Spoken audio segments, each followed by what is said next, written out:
Bueno, este mes de octubre, ustedes saben, es el mes rosa, como le denominamos, además con distintas campañas en distintos organismos justamente públicos, pero también en organismos vinculados directamente al sistema de salud. Es el caso de FUESMEN, que ha trabajado de una forma muy interesante, justamente difundiendo todo aquello que tiene que ver con la prevención del cáncer de mama, pero también en general, bueno, hablar de distintos temas que hacen a la salud de la mujer. Es por eso que nosotros hoy vamos a recibir a Fernando Sarabí, doctor en medicina, jefe del servicio de densitometría de FUESMEN y además profesor de la Facultad de Ciencias Médicas de la Universidad Nacional de Cuyo y del Instituto Balseiro. Doctor, bienvenido, buenas noches. Buenas noches, gracias por la introducción. Bueno, muy amable. Primero que nada, a ver, ¿está ligado todo este tema de la osteoporosis vinculado también a la necesidad de prevenir a lo largo, ¿no?, de todos los años de la vida de la mujer, prevenir esta enfermedad? Desde luego, por supuesto, en realidad, la osteoporosis, por si los oyentes no tienen presente, es la principal, la más frecuente enfermedad de los huesos y consiste en un debilitamiento de los huesos, pérdida de mineral y pérdida de la microestructura que lleva a la fractura. El problema de la osteoporosis es la fractura. Claro. Y la prevención de la osteoporosis comienza en realidad en la niñez. Y comienza cuando ya se produjo la fractura. Bueno, siempre se puede hacer algo, pero ya es poco tarde, Claro. Porque la fractura se produce generalmente después de los 50, 60, a veces 70 años. Entonces, ¿dónde debemos empezar? Empecemos con los niños, con los adolescentes, con los jóvenes, con los adultos jóvenes, y esto fundamentalmente es cierto, está vinculado con el cáncer de mama, que es una enfermedad de la mujer, pero la osteoporosis, 1 de cada 5 o 1 de cada 4 personas con osteoporosis son varones, o sea que también es un problema para los varones, con la desventaja que en los varones, como no se piensa en osteoporosis, está subdiagnosticada y por supuesto subtratada. Así qué cosa. Ambos, varones y mujeres, en la mujer quizás un poco más crítico, porque depende más, por ejemplo, de la dieta, de que tengan buena ingesta de calcio, buena aporte de vitamina D, que en el varón. Pero en ambos es importante, y en ambos es importante, por ejemplo, también el ejercicio físico, ejercicio que soporte el peso del cuerpo, como puede ser caminata, carrera. Es decir, que la prevención, en este momento tenemos, por ejemplo, entre los adolescentes, debido al uso de bebidas, ya sea light o no light, de gaseosas, un consumo de lácteos que es muy bajo.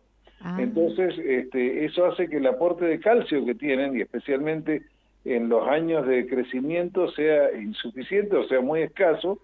Y acá es más o menos como cuando usted tiene una cuenta en el banco, o sea, todos, después de los 40 o 50 años, vamos a perder masa ósea, vamos a perder mineral y vamos a perder lo que es la estructura básica orgánica del hueso. Todo vamos a perder porque es una cuestión del envejecimiento, que en la mujer se acelera con la menopausia, pero todos vamos a perder. Entonces, la mejor forma de evitar que lleguemos a la osteoporosis, que lleguemos a la fractura, es tener llegar a una buena masa ósea, tener bien, como en una cuenta bancaria, ¿no es cierto?, llegar a lo más que podamos hacer.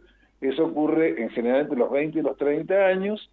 Entonces, para eso tenemos que hacer que cuando estamos en crecimiento, logremos una masa ósea óptima. Bien. Entonces después, aunque se vaya perdiendo, no se pierde como para llegar a la osteoporosis.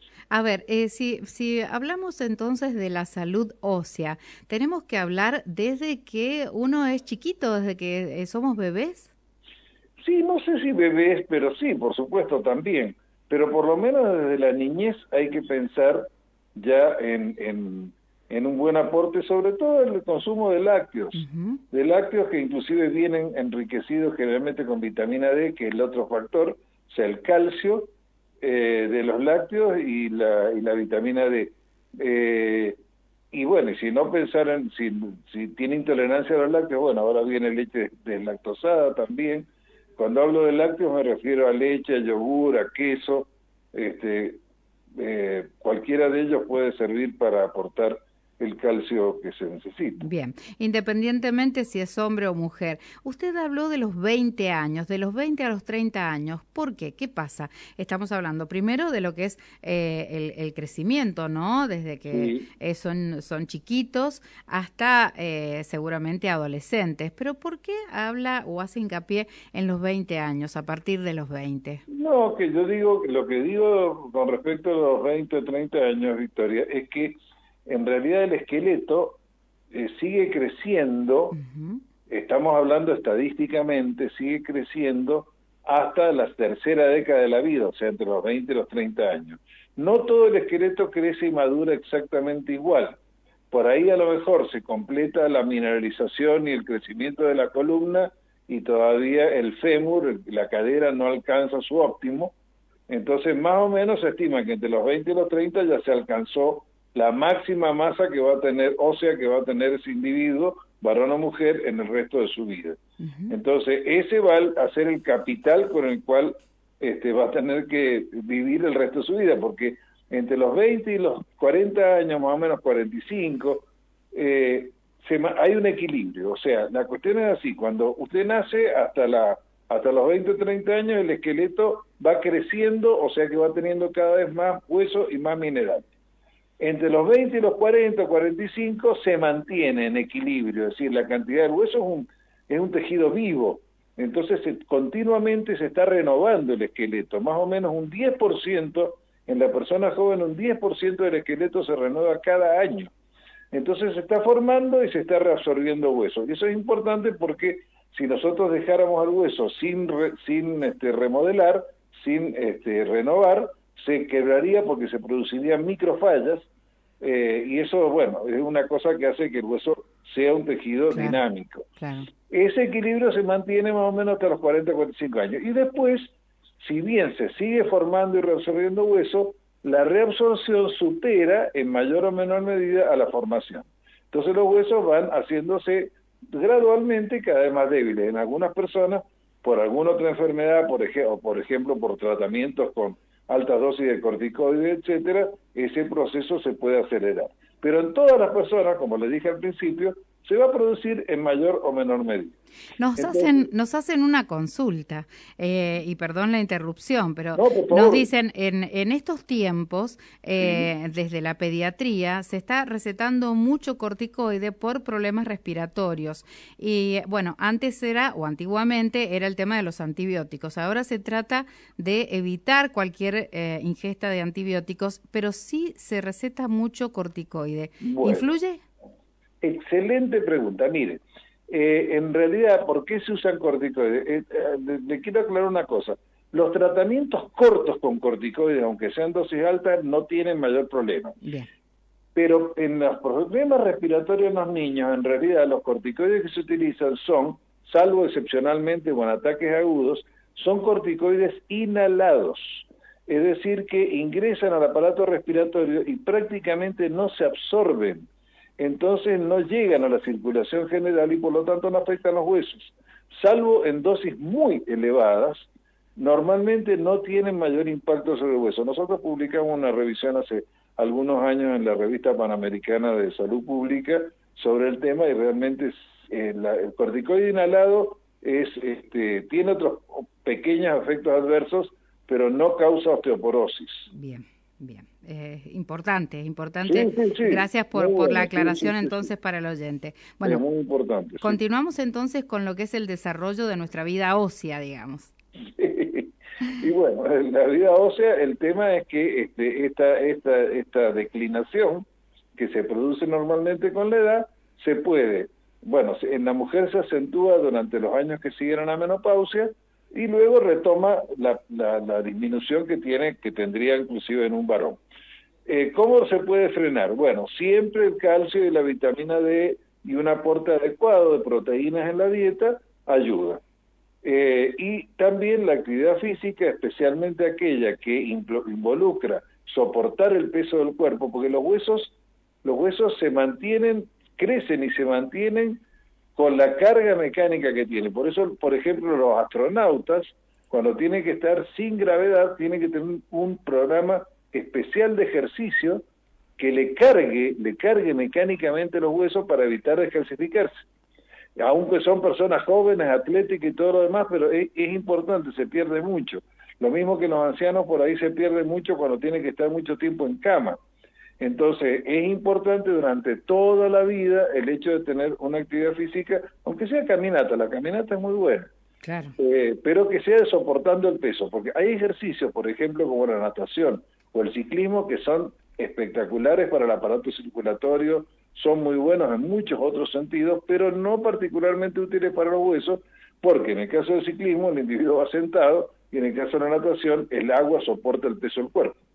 Entonces no son tan útiles para esto, sirven para otras cosas. Claro, está bien. Doctor, y bueno, ¿por qué es importante realizar y cuándo lo que se denomina densitometría ósea? Bueno, la densitometría es la técnica de referencia, digamos, que se utiliza para diagnosticar, digamos, con exámenes auxiliares, la osteoporosis. Lo que hace es medir, es un aparato, es como una camilla. Los pacientes creen que es una resonancia magnética, es mucho más simple. Es una camilla con un cabezal que utiliza una dosis muy bajita de rayos X, mucho menor que, por ejemplo, en la radiografía de tórax, y que mide la cantidad de mineral que tiene el hueso. Esa técnica se, digamos, utiliza, como le decía, para, por un lado, diagnosticar, y por otro lado, cuando está diagnosticado un problema de osteoporosis, para ver el efecto positivo que tiene el tratamiento de esa osteoporosis, porque existen tratamientos, muchos tratamientos posibles, ¿no es cierto? Entonces, la densitometría se recomienda para todas las mujeres mayores de 65 años y para todos los varones mayores de 70 años, porque en el varón empieza un poco más tardíamente el problema. Y luego, para las mujeres posmenopáusicas o varones mayores de 50 años, que tengan algún factor de riesgo. ¿Qué factores de riesgo? Muy bajo peso corporal, fumador, bajo ingesta de calcio y vitamina D, fracturas en la familia, si tienen papá o mamá que se han fracturado, especialmente la cadera, es un factor de riesgo. Si el paciente ha tenido fracturas, la fractura, decía un amigo que ya falleció, un famoso especialista brasileño, decía, las fracturas predicen fracturas, o sea, la persona que se ha fracturado una vez es mucho más probable que se vaya a fracturar una segunda vez. Entonces, bueno, esos factores de riesgo, ¿no es cierto? Baja ingesta de calcio, como le decía, bueno, sedentarismo, consumo excesivo de café, consumo de alcohol excesivo también, corticoides, por supuesto, otras enfermedades, la artritis reumatoidea también, la diabetes tipo 2 también aumenta un poquito el riesgo, pero esos serían los factores más importantes. Bien. Entonces, en esos pacientes que tienen, si es posmenopáusica, menor de 65 años, o varón menor de 50 años, pero tiene factores de riesgo, está indicada la densitometría. Doctor, ¿qué pasa, por ejemplo, y esto es una consulta, con personas o con mujeres sobre todo que han menstruado hasta una edad importante? ¿Por qué se lo pregunto? Porque sabemos que hay mujeres que aparecen con lo que se denomina una menopausia precoz. ¿Estas personas tienen mayor riesgo de padecer osteoporosis? Claro, la menopausia precoz o la falla ovárica prematura es un factor de riesgo también, sí señor. Cuanto más años haya transcurrido, pero es un factor más. Nosotros lo que vemos son pacientes que han tenido ciclos hasta los 50 años a lo mejor y pueden tener osteoporosis, pero si la paciente tuvo la menopausia, qué sé yo, antes de los 40 años es más probable. Y la recomendación sería, por ejemplo, un estudio de estas características, la densitometría ósea. Sí. ¿Cada cuánto tiempo debiera hacérselo una mujer, un hombre que superó ya los 60 años, 70 años? Bueno, sí. Primero, la densitometría para diagnóstico de osteoporosis se hace de columna y de cadera. Bien. ¿Sí? Columna y cadera. Si no se puede hacer alguna de esas, se puede reemplazar con antebrazo. No sirve mucho, la densitometría de cuerpo entero es muy útil para muchas cosas, pero no para el diagnóstico de osteoporosis. Columna, cadera y, si no se puede, un antebrazo. ¿Cada cuánto? Bueno, si el examen dio normal y está bien dentro de los límites normales, yo le diría que no menos de 2 años, y si está relativamente alto, a lo mejor 4 años. Si dio bajo, hay que ver cuán bajo dio. Si dio lo que llamamos osteopenia, que es baja masa ósea, no llega a ser osteoporosis, pero está en un valor, ya no es normal, pero no llega a ser osteoporosis, también probablemente, aunque el paciente no reciba tratamiento, conviene controlarlo, digamos, a los 2 años, porque la densidad mineral ósea no cambia tan rápido. Entonces, en los niños sí, a lo mejor en el niño lo tenés que hacer cada 2, por enfermedades, otras enfermedades que pueden tener los chicos, riñones, osteogénesis, problemas renales, osteogénesis imperfecta, tratamiento con alta dosis de corticoides orales, puede en el niño es mucho más rápido el cambio. Pero en el adulto, antes de los 2 años, no tiene mucho sentido y en algunos casos puede demorarse más. Si está en tratamiento, también, ¿no es cierto?, vamos a ver cambios significativos, porque no cualquier cambio se interpreta como un cambio verdadero, porque hay un grado de incertidumbre. 2 años está bien, y si está totalmente normal, puede ser entre 2 y 4 años, a lo mejor, para ver cómo evoluciona, y si sigue bien, bueno, ya podemos quedarnos relativamente tranquilos o hacer a lo mejor otro estudio dentro de 4 años. Pero para ver los resultados del tratamiento, nosotros lo que indicamos típicamente son 2 años. O si está en un valor bajo, también 2 años sin tratamiento, pero para ver cómo sigue. Doctor Sarabí, una recomendación general que tenga que ver justamente con la alimentación, con la actividad física, pero además de ello con el control. ¿Quién le envía este tipo de estudios? ¿Qué profesiones? ¿Es un médico clínico, el médico de cabecera? En el caso de la mujer, el ginecólogo o la ginecóloga. Bueno, en realidad sí, hay una gran variedad porque, bueno, en la medida que hay más conciencia, ¿no es cierto? El tema que yo le decía es que no hay demasiada conciencia en general, ni entre el público y a veces tampoco entre los colegas, muchos sí, pero muchos otros no, que también el varón puede padecer osteoporosis, pero en general, bueno, los ginecólogos sí, endocrinólogos, reumatólogos, internistas también, médicas que hacen clínica general, oncólogos, porque por ahí algunos tratamientos que se hacen en oncología también pueden influir, especialmente en el hombre, el cáncer de próstata, que muchas veces se utiliza el bloqueo hormonal, es decir, un bloqueo, digamos, de las hormonas masculinas que mantienen o ayudan a mantener el estado del hueso, entonces también suelen pedirlo. Me parece que no me estoy olvidando de nada, médicos de familia, pero principalmente reumatólogos, endocrinólogos y ginecólogos. Pero está bueno que también el paciente, al conocer todos estos datos, sea quien le pide, le solicita al profesional de confianza, bueno, justamente una orden. Bueno, mire, Victoria, está bien, y yo creo que nosotros tenemos que, como médicos, respetar la autonomía del paciente, pero también el médico debe tener la presencia y tomarse el tiempo de explicarle al paciente que no todo el mundo necesita una densitometría. Bien. Si yo tengo una mujer, póngale, de 55 años, que ha tenido la menopausia hace 3 años, que no tiene factores de riesgo, no ha tenido fractura, no tiene familia que se fractura, no es fumadora, tiene un peso normal, tiene una buena ingesta de calcio, no le voy a pedir una densitometría. Y te tengo que explicar que no le pido porque no tiene factores de riesgo. Bien, bien. Porque si no, se gasta innecesariamente en el sistema de salud.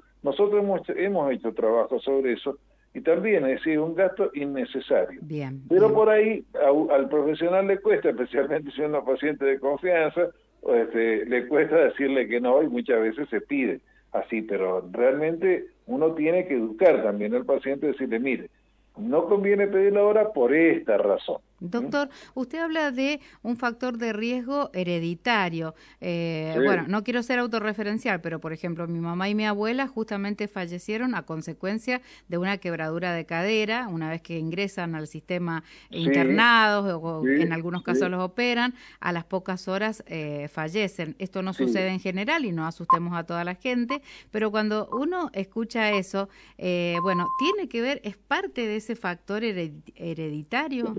Por supuesto, Victoria. Ujú.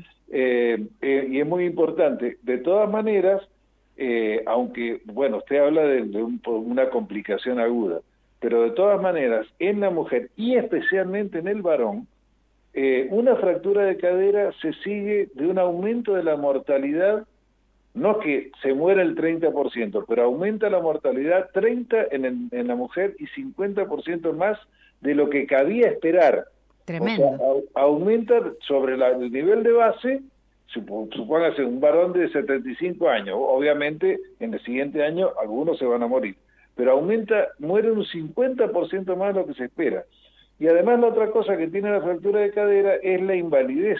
Claro. Muchos pacientes no pueden volver a caminar normalmente o sin andador, otros no pueden volver a caminar, otros pierden, si no están jubilados, un montón de días de trabajo, o sea, tiene un montón de cosas. Y sí, Ujú. por cierto, que yo le decía, uno de los factores más importantes en aumentar el riesgo de fractura y por lo tanto hacer apropiada, solicitar una densitometría, aunque no tenga 65 años la mujer, es que haya tenido fractura de cadera un padre o la madre, o en general cualquier fractura por fragilidad, pero especialmente de cadera.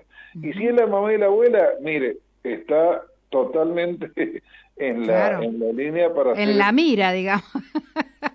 Sí, no es, a ver, Claro.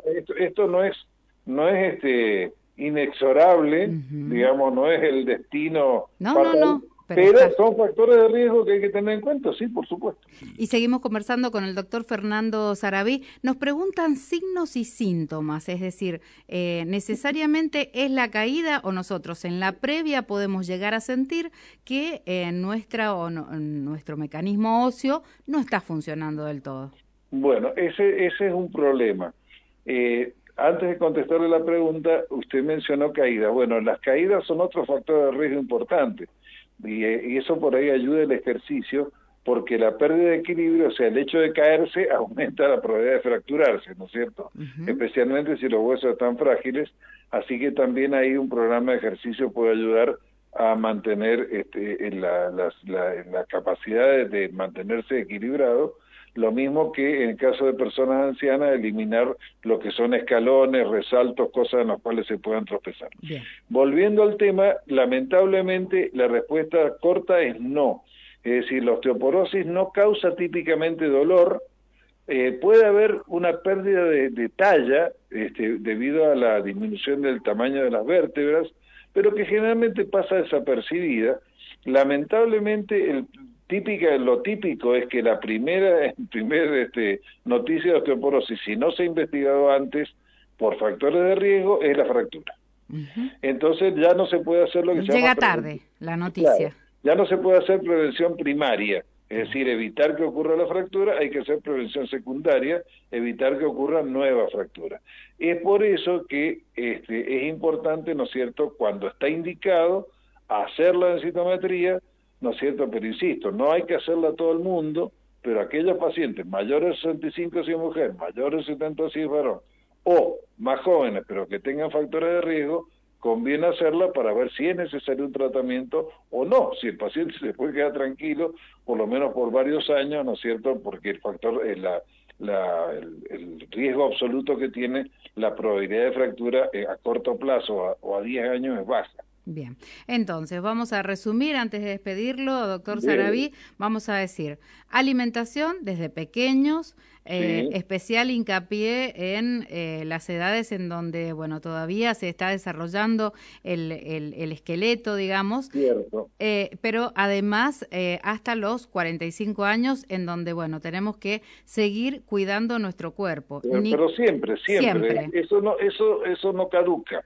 Ujú. Es importante durante el crecimiento para adquirir la óptima masa ósea, pero después sigue siendo necesario para mantener lo que nos queda. Bien, una consulta que nos llega respecto de el consumo de lácteos. Se ha difundido mucho el problema que hay a veces a nivel intestinal a raíz justamente de la ingesta de lácteos. ¿Qué opinión tiene al respecto? Sí, bueno, obviamente mucha gente tiene problemas de, sobre todo, intolerancia a la lactosa. Bueno, hoy en día vienen productos deslactosados que tienen el mismo contenido de calcio y generalmente también vienen enriquecidos con vitamina D, así que esa sería una alternativa. El problema es que otras fuentes de calcio fuera de los lácteos, por ejemplo, hay vegetales que tienen calcio, pero son forma de calcio relativamente poco accesible, o sea que no se absorben suficientemente bien en el intestino. El calcio de los lácteos es un calcio biodisponible que se absorbe con relativa facilidad, pero se puede reemplazar y de última también, si fuera necesario, se puede administrar suplementos de calcio, carbonato de calcio o algún otro sal. Bien, esto es importante entonces decirlo. Sí, sí. Doctor, ¿alguna otra cosita que se nos esté quedando, digamos, ahí sin exponer? No sé si siempre debe haber alguna otra cosa, pero a mí me parece que hemos cubierto lo fundamental. Es una enfermedad relativamente frecuente, que va a ser experimentada por 1 de cada 3 mujeres mayores de 50 años y una proporción un poquito menor, pero no mucho menor, de varones, que su problema principal son las fracturas y que lo mejor que se puede hacer al respecto es prevenirla, ¿no es cierto?, ya desde temprano. No se puede comenzar demasiado temprano a prevenirlo. Y obviamente si ya ocurrió la fractura, bueno, va a requerir tratamiento. Existen, no hemos hablado de los tratamientos, pero los reumatólogos, los ginecólogos, los endocrinólogos, e inclusive los internistas conocen tratamientos. Hay distintas alternativas según el sexo y la edad, pero hay tratamientos eficaces, así que no es cuestión de resignarse y decir, bueno, se fracturó, tenía 80 años, y bueno, se fracturó porque tenía 80 años. No tiene, porque no es, si fuera por eso, también puede ser normal morirse a los 80 años, claro. y uno no se resigna. Bien. No tiene que ser así. Bien. Hay que tratar de que estas cosas no ocurran, no solamente por morirse, sino también la invalidez, el costo de salud, problema para todo el grupo familiar. Total. Qué importante esta charla, doctor. Bueno, Victoria, espero haber contribuido un poco para la difusión de este tema. Doctor, no siempre se habla de osteoporosis y es muy interesante todo esto que ha desarrollado. Le mandamos un beso enorme y gracias por haber compartido el otro mundo acá en Radio Newell. Bueno, muchas gracias, cuando quieran. Muy amable. Hasta luego. El doctor Fernando Sarabí, doctor en medicina y jefe del servicio de densitometría de FOESMEN, además de ser profesor en la Universidad Nacional de Cuyo y en el Instituto Balseiro.